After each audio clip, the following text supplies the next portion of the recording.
Hello, আসসালামু আলাইকুম। দেখুন আমার ছেলে মিসবাহ কিভাবে রুটি বানাচ্ছে। আমরা রাত্রে খাবারের জন্য রুটি বানাবো, কিন্তু সে বলতেছে, না বাবা, আম্মু তুমি অনেক কষ্ট করছো, তুমি আর কষ্ট করতে হবে না, এখন থেকে আমরাই রুটি বানিয়ে তোমাকে খাওয়াবো।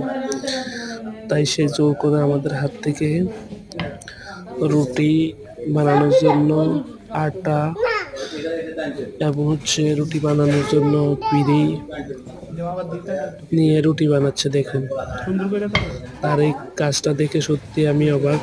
সেই এখন থেকে বাবা মায়ের দায়িত্ব নেওয়ার জন্য খুব এক্সাইটেড, সত্যি অবাক করার মতন।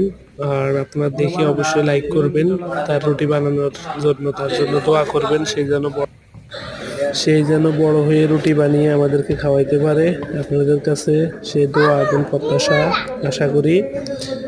তার রুটি বানানোর টেকনিকটা দেখলে আপনি নিজে অবাক হবেন যে আসলে সেই অল্প বয়সে কীভাবে এই ধরনের কাজ করতে প্রস্তুত। দেখুন দেখুন রুটিগুলো কত সুন্দর করে বানিয়েছে।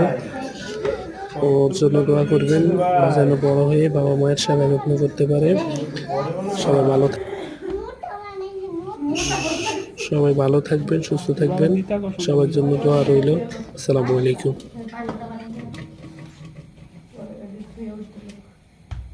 সব শেষ হয়েছে বানানো? আচ্ছা, তুমি কয়টা খাবা? দুইটা। আচ্ছা ঠিক আছে ভাই, খাইও।